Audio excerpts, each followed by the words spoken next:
यहाँ फिर प्रश्न कर दिया पूज्य सूत जी महाराज से सौनकाले का 88,000 ऋषियों ने कि महाराज, हमने सुना है कि राजा परीक्षित को पूज्य सुखदेव जी ने श्रीमद् भागवत की कथा का रसपान कराया, कथा को सुनाया, तो आप हमें बताने की कृपा करें कि राजा परीक्षित कौन थे। तो यहाँ पर राजा परीक्षित के जन्म की कथा आ जाती है।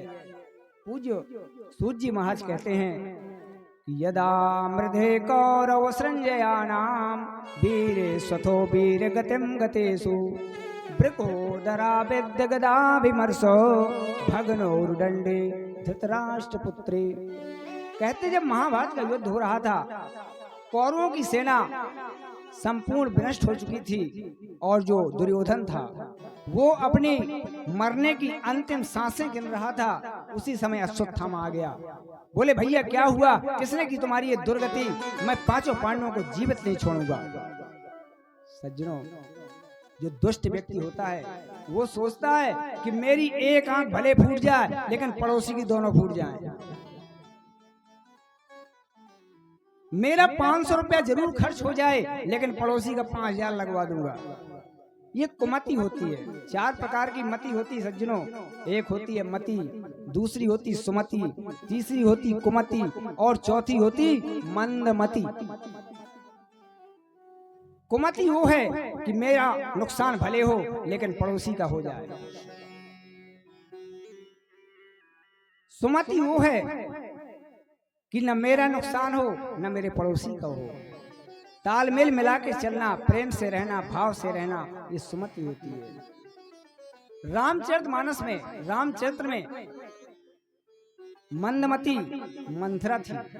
नाम मंथरा मंदमती चेरी केकई केर। वहां पर मंदमती मंथरा और यहाँ मंदमती है दुर्योधन। वो सोचता है कि मैं तो मर ही रहा हूं लेकिन मरती समय अगर पांचों पांडव मर जाएं और मुझे ये सुखद समाचार मिल जाए तो बहुत अच्छा रहे। उसी समय गुरुपुत्र ने आकर के कहा अश्वत्थामा ने कि मैं पांचों पांडवों को आज रात्रि में मार दूंगा। इसने रात्रि में तलवार लेकर के सिर में काली पट्टी बांध करके चल दिया पांचों पांडवों को मारने के लिए। लेकिन भगवान कृष्ण ने कहा कि आप लोगों के लिए जगह सुरक्षित नहीं है और भगवान कृष्ण पांचों पांडवों को वहां से दूर ले गए। वहां पर द्रौपदी के 5 बेटा सो रहे थे। रात्रि में आया अश्वत्थामा, इसने पांचों द्रौपदी के पुत्रों को मार डाला और सिर लेकर के गया। बोले मरती समय भाई जी बढ़िया खुशखबरी लिए जाओ, मैंने पांचों पांडवों का वध कर दिया। बोले दिखाओ। वो पांचों पांडवों के सिर न होकर के द्रौपदी के 5 बेटा थे। उसने कहा अरे बेटा, अरे तूने ये क्या किया, तूने तो मेरे वंश में कोई दीपक जलाने वाला नहीं छोड़ा। क्योंकि पांडव वंश और कुरु वंश अलग अलग नहीं है। पांडु महाराज से जो पैदा हुए उन्हें पांडु कहा गया, पांडव कहा गया, और दुर्योधन को कौरव कहा गया। है परिवार एक ही। तो बोले तुमने तो कोई भी हमारे घर में, हमारे परिवार में दीपक जलाने वाला नहीं छोड़ा। ये तूने क्या किया। और ऐसा कहते कहते दुर्योधन का प्राणांत हो गया। यहाँ द्रौपदी ने देखा कि मेरे 5 बेटों का वध हो गया तो मालूम माता शिशूनाम निधनम सुतानाम निसम्य घोरम परिताप्यमाना तदा रुदद्वास्प कला कुलाक्षी ताम संतयन्ना किरीटमाली। अब जिस माँ के 5 बेटों का वध हो जाए, मृत्यु हो जाए, उसकी हालत क्या होगी आप सभी लोग जानते हैं। वो कुर्री की भांति विलाप कर रही है, रो रही है, चिल्लाने लगी। अर्जुन आ गया। बोले देवी, अब मैं तुम्हारे 5 बेटों को जीवित तो नहीं कर सकता, लेकिन जिसने तुम्हारे बेटों को मारा है उसको मैं जीवित नहीं छोड़ूंगा। इसने अश्वत्थामा का पीछा किया और पकड़ के ले आए। बोले देवी, अब तुम बताओ इसे हम कैसे मारें। तुम कहो तो इसको काट करके शरीर के टुकड़े टुकड़े कर दें, अगर तुम कहो तो तेल भरा हुआ कढ़ाई में और खौलता हुआ तेल हो उसी में इसको डाल दें, इसका राम नाम सत्य हो जाएगा। लेकिन वो तो भारतीय नारी है, कहने लगी अगर इसको मारने से मेरे पुत्र जीवित हो जाएं तो इसको जरूर मारो। इसको मारने से मेरे पुत्र जीवित नहीं होंगे। जिस तरह से मैं विलाप कर रही हूँ इसी प्रकार मेरी गुरु माता वो भी विलाप करेगी कि उवाच चासहं तस्य बंधना नयनम सती मुच्यताम में सो ब्राह्मणो नितराम गुरु। बोले इसको छोड़ दो, छोड़ दो। ब्राह्मण तो वैसे ही अपना गुरु होता है, इसलिए ऐसा पाप मत करो, छोड़ दो। अर्जुन ने कहा देवी युद्ध में भावुकता नहीं चलती, इसने तुम्हारे 5 बेटों को मारा है। भीम बोला अगर तुमने छोड़ दिया तो मैं नहीं जीवित छोड़ूंगा। नकुल सहदेव बोले हम मार डालेंगे, लेकिन इसको मृत्युदंड मिलना चाहिए। धर्मराज कुछ नहीं बोल रहे। तो मालूम अर्जुन ने कहा धर्मराज युधिष्ठिर से कि बड़े भैया आप बताओ ना कैसे मारें इसको, क्या करें। तो बोले देख लो धर्म ग्रंथों में कुछ अनुचित ना हो जाए, क्योंकि वो तो ठहरे धर्मराज। भगवान एक साइड में खड़े हैं, एक तरफ खड़े हुए हैं। भगवान बोले हमसे कोई पूछ नहीं रहा तो हम क्यों बताएं, जब पूछेंगे तो हम भी बता देंगे। तो अर्जुन ने भीम ने कहा कि हे कन्हैया अब तुम ही बताओ ना इसको क्या करें, आप ही बताओ। तो बड़ा सुंदर उत्तर दिया गोविंद ने कि ब्रह्म बंधुर्न हन्तव्यो आतताई पधारणा मय्यो भयमामनातम परपाय हनुशासनम। बोले ब्राह्मण को मारना पाप है और आतताई बधारणा, आतताई व्यक्ति दुष्ट व्यक्ति कोई भी क्यों ना हो उसे छोड़ देना पाप है। बोले वाह महाराज बहुत बढ़िया जजमेंट किया आपने। अगर आपके जैसे न्यायाधीश बैठ जाएं तो भारत की न्याय व्यवस्था ही चरमरा जाएगी। आप कहते हैं कि ब्रह्म बंधुर्न हन्तव्य, ब्राह्मण को मारना पाप है। दूसरा कह रहे हैं कि आतताई कोई भी क्यों ना हो उसे छोड़ना पाप है। तो ये ब्राह्मण है, दुष्ट है, क्या करें। आपने कैसा जजमेंट सुना दिया, कैसा फैसला दे दिया। तो भगवान मुस्कुराने लगे, बोले भीम भैया थोड़ा दिमाग की भी कसरत कर लिया करो।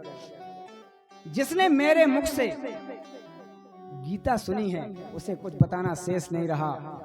बोले ऐसे ब्राह्मण का और भी प्रकार का वध है कि बपनम द्रवणादानम स्थानम निर्यापणम तथा ऐसे ही ब्रह्म बंधूनाम बधो नान्योस्ति दैहिकः। बोले अगर वो आतताई है, ब्राह्मण है, तो उसका सिर मोड़ दो, दाढ़ी मूछ बनवा दो और कहते हैं समाज से धक्का देके भगा दो, शारीरिक अपमान कर दो, सामाजिक बहिष्कार कर दो। इससे बड़ा मृत्युदंड ब्राह्मण के लिए कोई और नहीं हो सकता। तो मालूम उसी समय मणिम जहार मूर्धन्यो, उसके जो मस्तिष्क में मणि थी उसको खींच लिया और बाल बना करके मुंडन करा करके धक्का देके भगा दिया। मालूम इसने काम तो किया था जान से मारने वाला, मृत्युदंड वाला, लेकिन थोड़ा सा अपमानित किए पांडवों ने छोड़ दिया। लेकिन इसने सोचा मेरा अपमान हुआ है, मैं बदला लेके मानूंगा। इनके जो कुल है, वंश है, कोई भी दीपक जलाने वाला नहीं छोड़ूंगा। इसने ध्यान लगाया, बोले अरे एक बालक था अभिमन्यु, उसको युद्ध में मार दिया गया। 5 बेटा थे द्रौपदी के, उनको कल मैंने मार दिया, अब कोई तो नहीं बचा। फिर ध्यान लगाया, बोले नहीं नहीं, जिस समय मैंने अभिमन्यु को मारा था तो उस समय हमें पता चला था कि उसकी पत्नी जो उत्तरा है उसके गर्भ में बालक है। अगर उत्तरा के गर्भ को नष्ट कर दिया जाए तो वास्तव में इनके वंश में कोई दीपक जलाने वाला नहीं बचेगा। वो ऐसा सोचते इसने ब्रह्मास्त्र जला दिया। ज्यों ही ब्रह्मास्त्र अभिमन्यु की पत्नी उत्तरा के पास में आया, ये हाथ जोड़ करके कहने लगी, पाहि पाहि महायोगिन देव देव जगतपते नान्यम तद्भयम पश्ये यत् मृत्यु परस्परम। हे कन्हैया, हे गोविंद, मेरी रक्षा करो, मेरी रक्षा करो। मेरे प्राण भले ही चले जाएं, लेकिन मेरे गर्भस्थ शिशु की रक्षा करो। कहते हैं ज्यों ही ऐसा कहा, गोविंद सहारा तेरा है, गोपाल सहारा तेरा है। गोविंद सहारा तेरा है, गोपाल सहारा तेरा है। श्री कृष्ण सहारा तेरा है, गोविंद सहारा तेरा। गोविंद सहारा तेरा है, गोपाल सहारा तेरा है। गोविंद सहारा तेरा है, गोपाल सहारा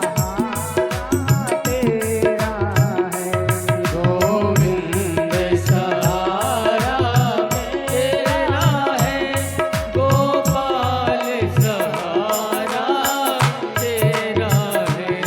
मैं तेरा हूँ तू मेरा है, मैं तेरा हूँ तू मेरा है। मैं तेरा हूँ तू मेरा है।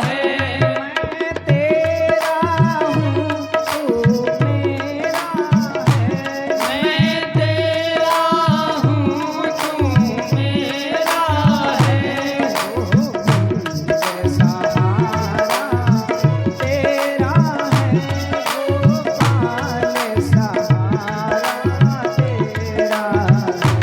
गोविंद सहारा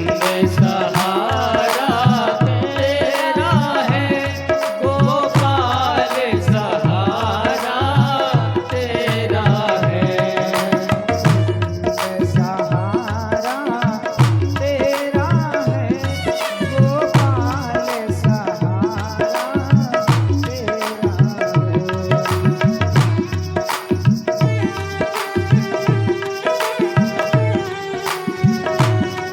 है।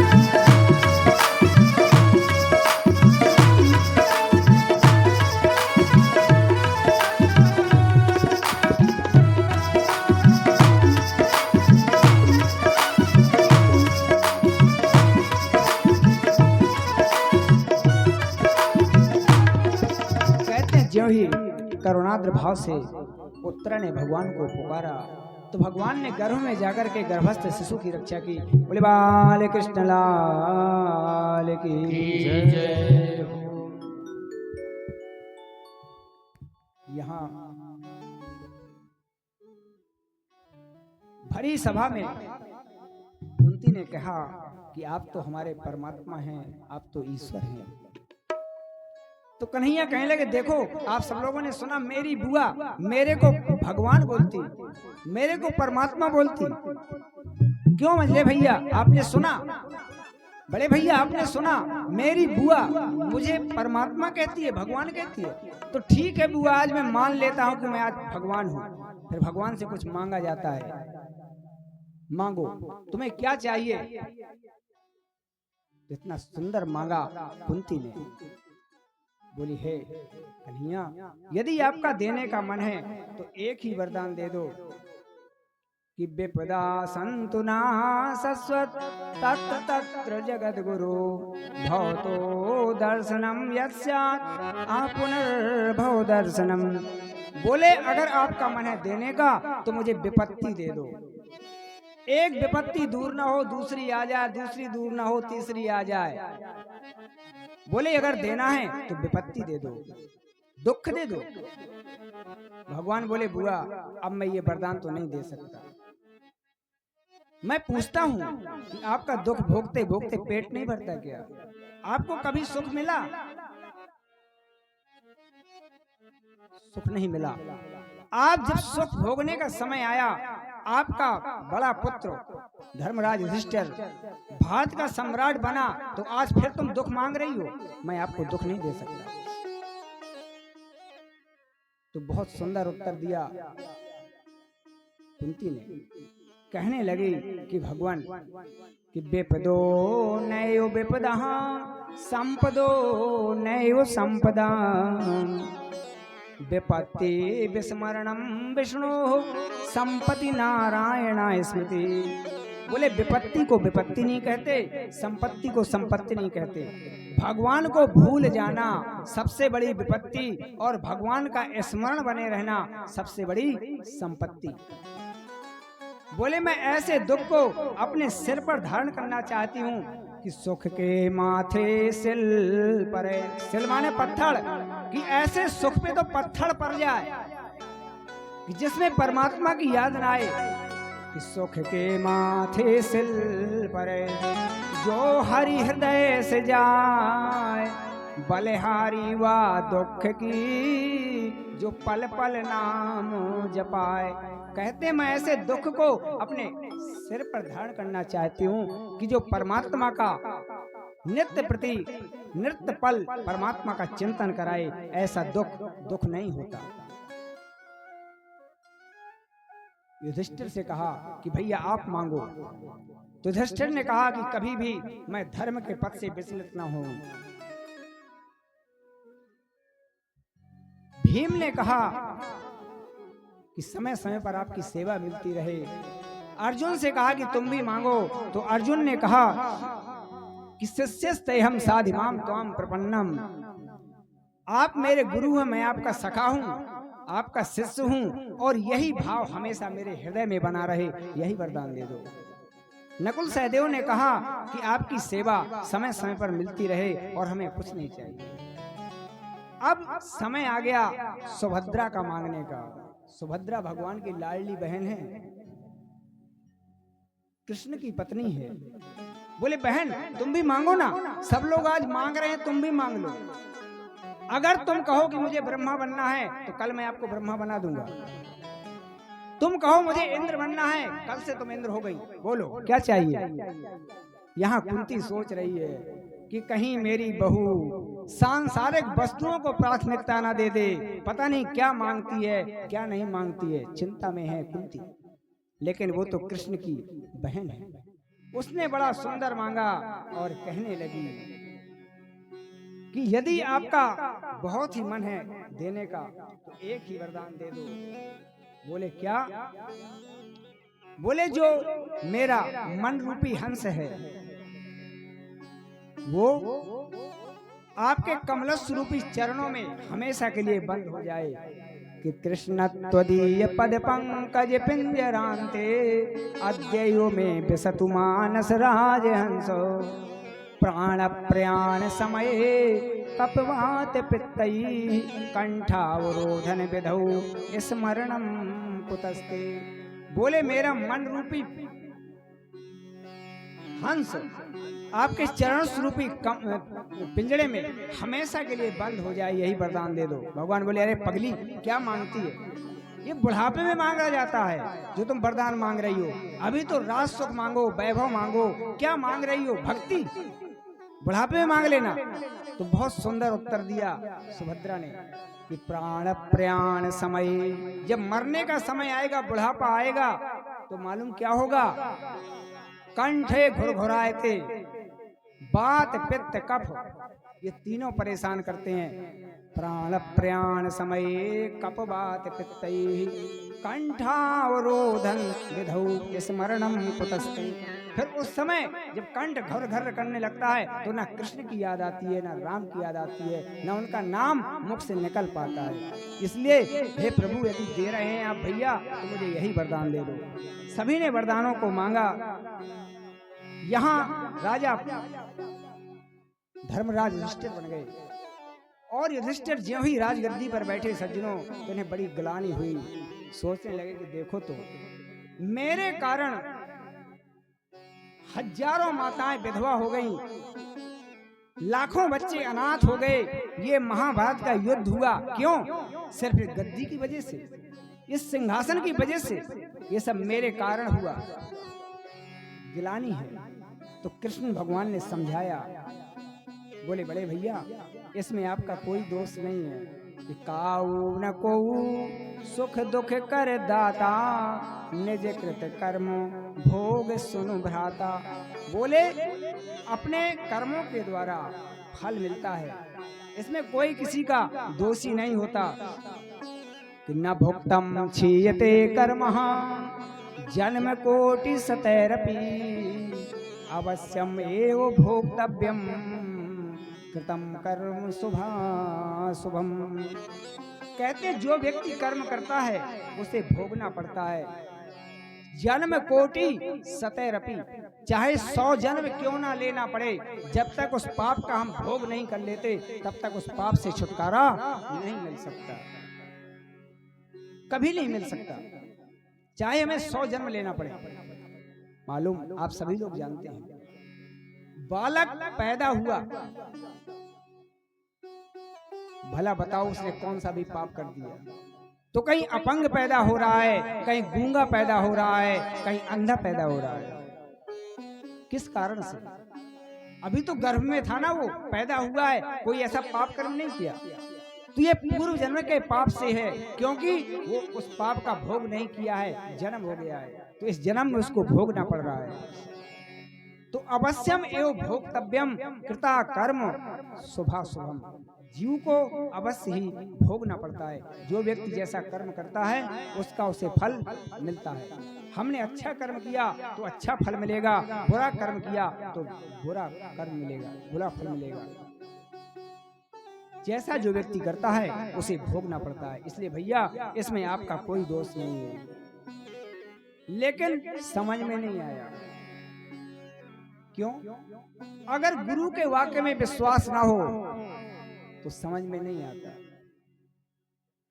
यहां भगवान कृष्ण युधिष्ठिर की नजर में छोटे बालक हैं, लाला है, समझ में नहीं आया। और अर्जुन को वही उपदेश किया गीता का, तो अर्जुन को समझ में आ गया, क्योंकि उसके अंदर भाव गुरु का था, इसलिए अर्जुन को समझ में आया, लेकिन युधिष्ठिर महाराज को नहीं आया। तो सोचने लगे कि यही उपदेश अगर मैं भीष्म पितामह से करवाऊं तो हो सकता है इनको जल्दी समझ में आ जाए। तो आज सभी लोग, पांचों पांडव, माता कुंती, द्रौपदी, सभी लोग भीष्म पितामह के पास में पहुंचे, जो 52 दिनों से सरसैया में लेटे हुए हैं। एक एक बूंद करके रक्त उनका शरीर से निकल चुका है, हजारों बाण छिदे हैं, और कृष्ण का चिंतन कर रहे हैं कि मेरी मृत्यु को संभालने के लिए कन्हैया आ जाएं। आज भगवान कृष्ण सबको लेकर के भीष्म पितामह के पास में पहुंचे। वहां जाकर के प्रणाम किया, बोले बाबा मैं प्रणाम करता हूं। पांचों पांडवों ने प्रणाम किया, कुंती ने किया, द्रौपदी ने किया। भगवान ने कहा बाबा ये आपके नाती आए हैं और ये आपसे कुछ ज्ञान लेना चाहते हैं, क्योंकि ज्ञान 2 प्रकार का होता है, एक अनुभविक ज्ञान, एक पुस्तकी ज्ञान। और अनुभव का ज्ञान पुस्तकी ज्ञान से बड़ा होता है। तो बोले आपके जीवन का अनुभव, इसलिए आप इन्हें कुछ उपदेश कर दीजिए। तो बड़ा सुंदर उपदेश किया भीष्म पितामह ने कि दान धर्मान राज धर्मान मोक्ष धर्मान विभाग सा स्त्री धर्मान भगवत धर्मान समासव्यास योगतः। इन्होंने दान धर्म के बारे में बताया। बोले आप इस समय भारत के सम्राट हैं, तो राजा का कर्तव्य है कि दान को अपनाए, दान करना चाहिए। दान करे धन ना घटे, जो सहाय रघुवीर, पंचन के जल पियसो घटे न सरता नीर। कहते हैं दान करने से हाथ की पवित्रता बढ़ती है, धन की पवित्रता होती है और दान करना चाहिए। कलयुग में सिर्फ दान का महत्व है। शास्त्रों ने तो ये कहा कि 10%, 10वां भाग दान करना चाहिए। अगर हम 1000 कमाते हैं तो कम से कम 100 रुपया दान कर देना चाहिए। एक जगह कथा हो रही थी तो एक सेठ जी कहने लगे, महाराज एक बात पूछूं? मैंने कहा बिल्कुल। बोले, महाराज जहाँ 10-20 हजार की बात है तो 10-5% खर्च किया जा सकता है, और जहाँ लाखों का टर्नओवर है, आना जाना है, तो थोड़ा तकलीफ होती है, यहाँ थोड़ा घटा दो ना, 5% कर दो, 2% कर दो। ये तो विनोद की बात है, हंसी की बात है, लेकिन शास्त्रों में वर्णन है कि 10% खर्च करना चाहिए धार्मिक कार्यों में। और जो व्यक्ति इकट्ठा करता रहता है, खर्च नहीं करता है, तो आगे आने वाली पीढ़ी उसकी विकृत हुए बगैर रह नहीं सकती। एक बहुत बड़ा कुआं है, आप उस कुएं में से 10 साल पानी निकालना बंद कर दो, फिर जब कुआं के पास जाएंगे तो उस पानी में से दुर्गंध आएगी। उसी प्रकार हमने धन को इकट्ठा किया, सत्कार्यों में नहीं लगाया, पूजा कर्म नहीं किया, पुण्य नहीं किया, दान नहीं किया, तो हमारे आगे आने वाली पीढ़ी को विकृत कर देगा। अगर ऐसे धन नहीं जाएगा तो कोई इस प्रकार का मर्ज हो जाएगा, डॉक्टर रोज 500 रुपए का इंजेक्शन लगाएगा तो खर्च होगा। बोले दूसरा धर्मान, धर्म के बारे में बताया। बोले राजा को कभी अपने आंख के सामने पाप होते नहीं देखना चाहिए। जो ही ऐसा कहा तो द्रौपदी को हंसी आ गई, हंसने लगी। तो भीष्म पितामह ने कहा, अरे बहू तुम्हें हंसी क्यों आई? बोले कुछ नहीं बाबा। बोले कुछ तो है मालूम? कहती जो तुम्हारी सास है कुंती, उसने भी मेरे सामने कभी हंसने की धृष्टता नहीं की। तुम्हारे जो पति देव हैं, उसने भी कभी मेरे सामने हंसने की धृष्टता नहीं की, और तुमने खिलखिला के हंस दिया। कोई कारण होगा, क्योंकि जो कुलवती स्त्री होती है बिना कारण के नहीं हंसती। तो बोली बाबा आप मुझे मजबूर कर रहे हो बताने के लिए, तो मैं आपको बोल देती हूँ। आप जो ज्ञान की बात कर रहे हैं कि धर्म देखना माने पाप देखना करने से ज्यादा बड़ा पाप है, तो बाबा आपने वो पाप क्यों किया? जिस समय दुशासन मुझे भरी सभा में खींचता हुआ लाया और मुझे निर्वस्त्र करना चाहता था, आप में वो सामर्थ्य थी। अगर आप एक बार कह देते तो मज्जाल नहीं थी दुशासन की कि मेरा साड़ी पकड़ लेता। जब ही ऐसा द्रौपदी का वाक्य सुना तो नेत्रों से आंसू आ गए और कहने लगे, देवी तुम सत्य कहती हो, लेकिन मैंने दुर्योधन का कुधान खाया था, उसी प्रकार मेरी बुद्धि हो गई, और मालूम मैं उसी का एक प्रायश्चित कर रहा हूं। बोले मुझे याद है 124 जन्मों की, मैंने 124 जन्मों में कभी पाप नहीं किया। तो मैंने कन्हैया से पूछा कि मैंने कौन सा ऐसा पाप किया था कि जो मुझे सरसैया मिली, बाणों की सैया मिली। तो बोले कन्हैया ने बताया कि तुमने बाबा पाप नहीं किया, लेकिन पाप होते हुए देखा है, उसी का ये प्रायश्चित है। बोले मैं उसी का प्रायश्चित कर रहा हूँ देवी। द्रौपदी ने कहा बाबा मैं तो बालक स्वभाव बस आपसे कह दिया हूँ, मेरा कोई ऐसा मन नहीं है कि आपको तकलीफ हो, आपको तकलीफ देने का कोई मन नहीं है। राजधर्म के बारे में बताया कि राजा को कैसे प्रजा का पालन करना चाहिए, पुत्रवत अपनी प्रजा को मानना चाहिए, और जासुराज प्रिय प्रजा दुखारी, सो नृप अवश्य नरक अधिकारी। जिसके राज्य में प्रजा दुख पाती है वो राजा नरक का अधिकारी होता है। इसलिए ये प्रयास करना चाहिए कि सारी प्रजा हमारी खुशहाल रहे, प्रसन्न रहे।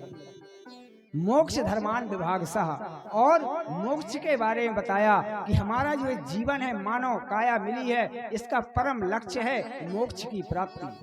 तो परमात्मा का चिंतन कभी नहीं छोड़ना चाहिए। स्त्री धर्मान, स्त्रियों के धर्म को बताया कि स्त्रियों का धर्म है क्या। सर्वप्रथम स्त्रियों का धर्म है अपने सास ससुर की सेवा करना, पति की सेवा करना, अपने परिवार का भरण पोषण करना, ये स्त्रियों का है। भगवत धर्मान मोक्ष धर्म, समास अभ्यास योग्यता, और भागवत धर्म को बताया। इसके बाद में गंभीर हो गए और कहने लगे, अब मैं आप लोगों के प्रश्नों का उत्तर नहीं दूंगा, अब सिर्फ एक बात मुझे कन्हैया से कर लेने दो। कन्हैया से कहने लगे कि हे लाला, तुम मेरी मृत्यु को संभालने के लिए आ गए, बड़ी आपने कृपा की। बोले एक काम कर दो, मैं एक वरदान लेना चाहता हूं आपसे। बोले क्या? बोले एक मेरी पुत्री है और उस पुत्री का विवाह मैं आपके साथ करना चाहता हूं। मालूम अर्जुन जो था ना, ये मुंह लगा था बाबा से, हंसने लगा। बोले बाबा आपकी शादी तो हुई नहीं है, पुत्री कहां से आ गई? तो बहुत सुंदर बताया भीष्म पितामह ने, इति मति रूप कल्पिता वितृष्णा। बोले जो मति रूपी मेरी पुत्री है, उसको मैं कृष्ण रूपी पति को देना चाहता हूँ।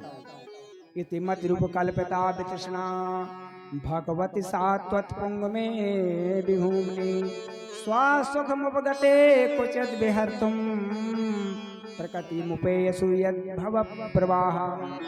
जो हमारी मति है, बुद्धि है, अगर हम उसको परमात्मा में अर्पण कर दें तो जीवन धन्य हो जाता है। तो बोले यही मैं चाहता हूं कि मेरी ये इति मति रूप कल्पता, जो मेरी ये पुत्री है, इसको आप पत्नी के रूप में स्वीकार कर लो।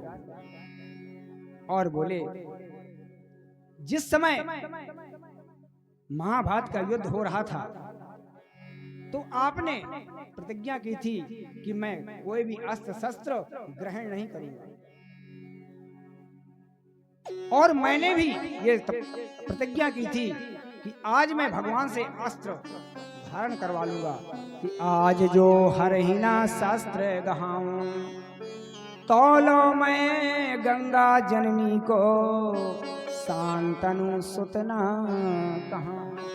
बोले मैंने भी प्रतिज्ञा कर ली थी कि आज यदि मैंने भी अस्त्र शस्त्र भगवान से नहीं उठा लिए, तो मैं भी गंगा पुत्र भीष्म नहीं, मैं भी शांतनु पुत्र भीष्म नहीं। तो कहते हैं आपने अपनी प्रतिज्ञा को तोड़ दिया और युद्ध में रथ के चक्के को लेकर के मारने के लिए दौड़ पड़े। यही झांकी मेरे हृदय में हमेशा बनी रहे। त्रिभुवन कमनम तमाल वर्णम रवि कर गौर बराम्बरम दधाने बपुरलक कुलावृता ननाब्जम विजय सखे रतिरस्तु में नवद्या। बोले जिस समय आप चक्र लेकर के दौड़े, रथ का पहिया लेकर के दौड़े, तो आपके बाजूबंद खुल गए, आपकी पीतांबरी गिर गई, और इतनी शोभायमान वो झांकी हो रही थी। वो झांकी मेरे हृदय में हमेशा विराजमान बनी रही। इस तरह से प्रार्थना की, और प्रार्थना करने के पश्चात इन्होंने अपने नेत्रों को बंद किया, और जो झांकी बाहर है उसी झांकी को ज्यों ही हृदयंगम किया। भगवान को देखते देखते उनका प्राणांत हो गया। बोले बाले कृष्ण लाल की जय हो। जगत में कोई न परमानंद, जगत में कोई न परमानंद, जगत में कोई न परमानंद, जगत में कोई न परमानंद, कोई न परमानंद, जगत में कोई न परमानंद।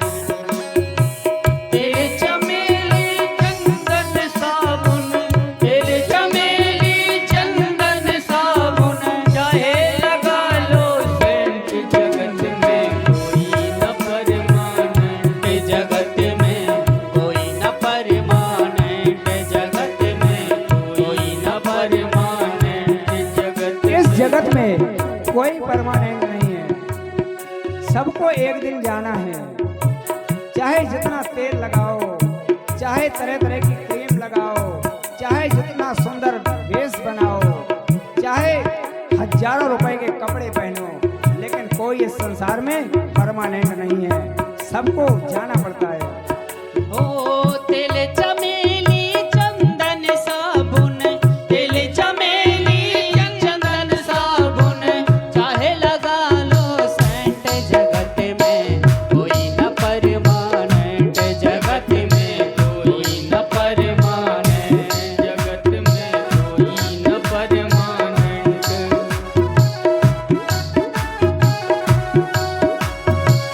आवागमन लगा दुनिया में, जग है रेस्टोरेंट रे भैया, जग है रेस्टोरेंट। आवागमन लगा दुनिया में, जगत रेस्टोरेंट रे भैया, जगत रेस्टोरेंट। अंत समय में उड़ जाएंगे, अंत समय में उड़ जाएंगे, तेरे तंबू टेंट, जगत में कोई न परमानेंट, जगत में कोई न परमानेंट, जगत में कोई न परमानेंट।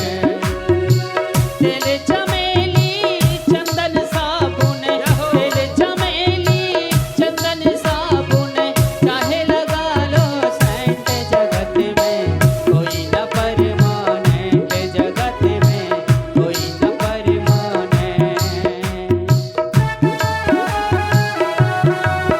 श्री राधे।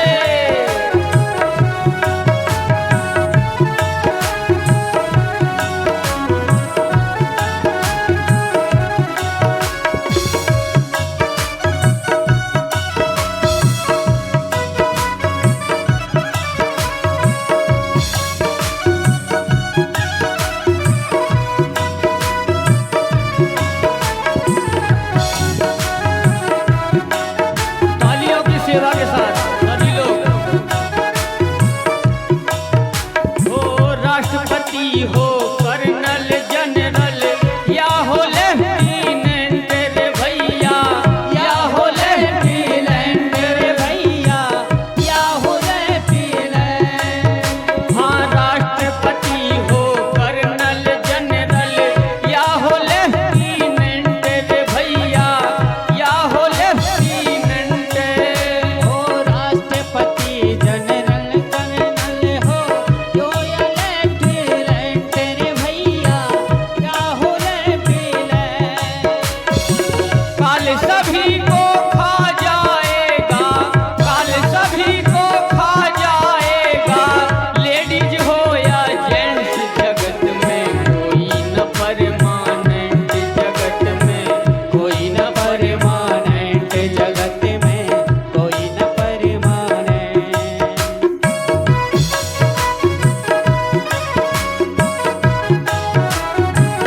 श्री राधे।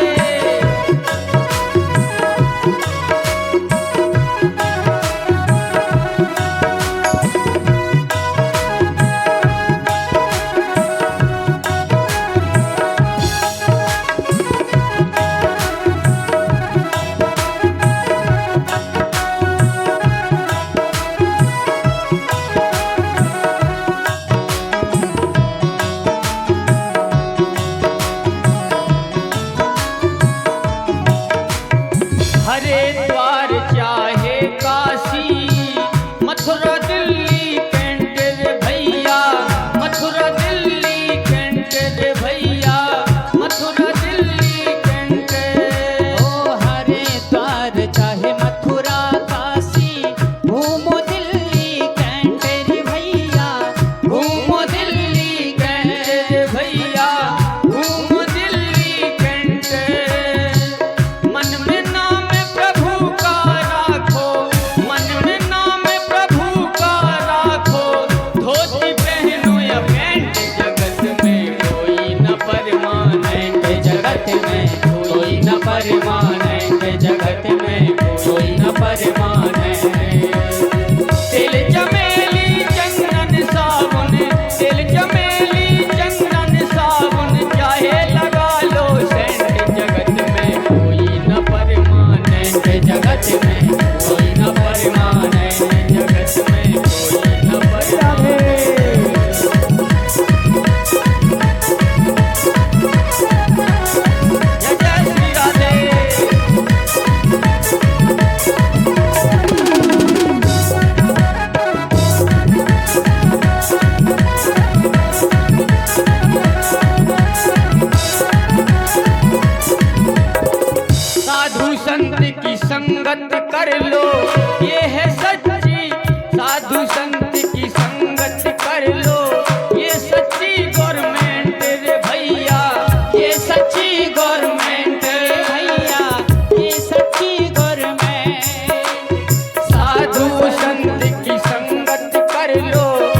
सच्ची गवर्नमेंट रे भैया, ये सच्ची गवर्नमेंट रे भैया, ये सच्ची गवर्नमेंट। लाल सिंह कहे इस दफ्तर से, लाल सिंह कहे इस दफ्तर से, मत होना अपसेंट। जगत में कोई न परमानेंट, जगत में कोई न परमानेंट, जगत में कोई न परमानेंट, जगत में कोई न परमानेंट। अरे तिल चमेली चंदन साबुन, तिल चमेली चंदन साबुन, चाहे लगा लो सेंट। जगत में कोई न परमानेंट, जगत में कोई न परमानेंट, जगत में कोई न परमानेंट, जगत में कोई न परमानेंट, जगत में कोई न परमानेंट, जगत में कोई न परमानेंट। बोले बाल कृष्ण लाल की जय हो। यहाँ पांचों पांडवों को उपदेश हुआ और भारत के राजा बन गए। अर्जुन भगवान कृष्ण के साथ द्वारका गए और यहाँ बालक का जन्म हो गया। उत्तरा के गर्भ में जो बालक था उस बालक का जन्म हुआ और वही परीक्षित महाराज हैं। जो ही पैदा हुए तो चारों तरफ घूर घूर कर देखने लगे। परितः एक क्षति इति परीक्षिता, तुरंत पालथी लगा के बैठ गए और चारों तरफ देखने लगे कि जिसने गर्भ में जाकर के मेरे प्राण की रक्षा की वो मुरली वाला क्यों नहीं दिखाई दे रहा। इसलिए परितः एक क्षति इति परीक्षिता, उनका नाम परीक्षित महाराज हो गया। बोले परीक्षित महाराज की जय हो। आज की कथा को यहीं विश्राम देते हैं। सर्वप्रथम आरती और आरती के पश्चात प्रसाद वितरण, फिर सभी लोग अपने घर को जाएं। एक विशेष सूचना, मेरा निवेदन है सभी लोगों से, करबद्ध प्रार्थना है। सबसे पहले मेरी प्रार्थना है साउंड सर्विस वालों से। कल मैंने समय दिया था 2 बजे, तो 2 बजे का मतलब 2 बजे। आज मुझे कष्ट हो रहा था तो मैं निवेदन कर रहा हूं अभी कि कथा समय से प्रारंभ हो और पूरी कथाएं हो जाएं। मुझे कोई दोष ना पड़े, कथाएं छूटेंगी दोष पड़ेगा, इसलिए मैं पूरी कथाएं कहना चाहता हूं। तो मेरा सभी लोगों से निवेदन है, जहां हमारे संगीत वाले हों वो तो यही है, कोई दिक्कत नहीं, लेकिन विशेष तौर से मेरा निवेदन है साउंड सर्विस वालों से, अगर 2 बजे की कथा है तो वो 1 बजे यहाँ आ जाएं और अपना माइक ठीक से सही कर दें, लगा दें। अगर आप 2 बजे आएंगे फिर उसको सेट करते हैं 3 बजा देते हैं। तो मेरा निवेदन है, इसी के साथ सभी लोगों से मेरा निवेदन है कि 2 बजे सभी लोग आप यहाँ आइए और कथा का आनंद लीजिए। बोले बाल कृष्ण लाल की जय जय। सत्यमावती।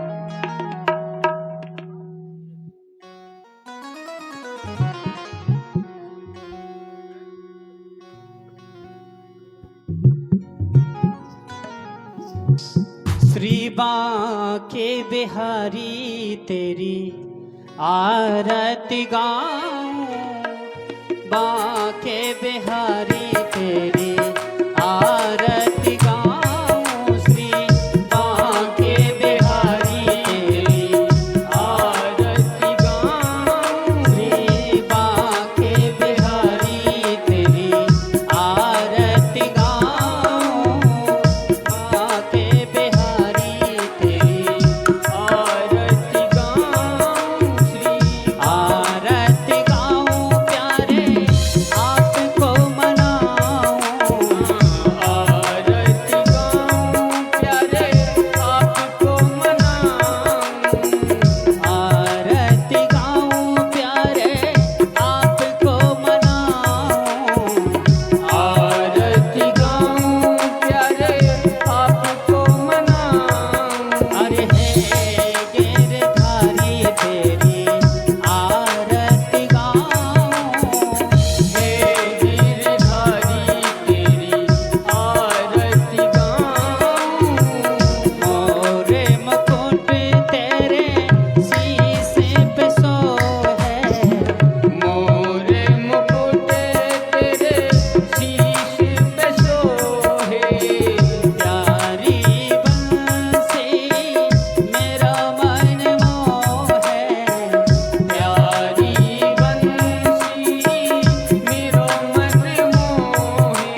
भैया मर